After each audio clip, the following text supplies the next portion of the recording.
Welcome everyone to Module 1, Upper and Lower Cross Syndrome. As you see in your manual, we're going to talk about the tonic and phasic muscle systems. The tonic muscles are the ones that are actively become tight and tonic, readily activated, and are prone to tightness. The phasic muscles are the ones that are generally become weak and atrophy. And those muscles will interplay with one another and create muscular imbalance, which often creates a motor pattern problem. Today, in Module 1, we'll talk about how to identify those through posture analysis. We're going to have Cassie come over and demonstrate for us. Hi, Cassie. Hi. All right, you can turn to the side. So if you follow along in Module 1, you'll go through the upper cross syndrome, and we're going to start with the head forward posture. So oftentimes we'll see people that come in to see us and their head is drawn anterior of the body or forward of their body. That is an interplay of muscular imbalance between the tonic and phasic muscles of the cervical spine. The upper trap, the levator scapula, are chronically in a shortened position, creating extension of the neck. And in the front, we have the SCM that is also creating that extension in the spine, along with the scalene muscles. The corresponding phasic muscle is the deep neck flexors, right in deep in the neck, and they're responsible for bringing the head on top of the shoulder and in alignment. Now you can follow along with the muscle anatomy pictures in the back of the manual to get a good, precise origin and insertion of the muscles and how they function.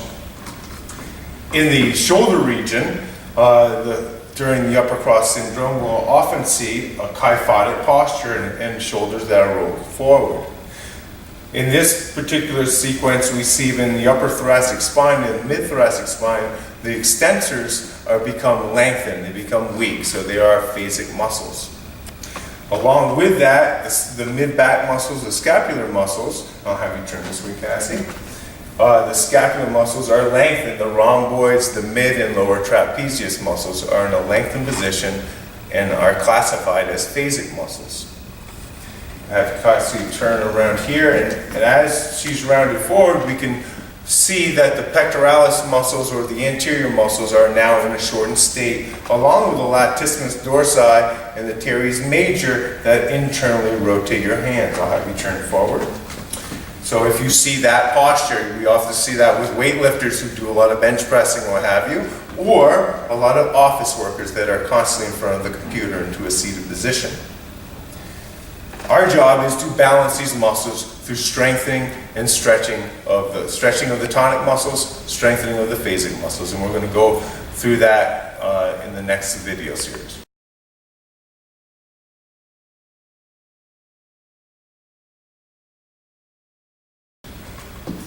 Coming to the side, we're going to go down to the lower cross syndrome. Typically, we'll see the lower cross of low back hyperextension and knee flexion.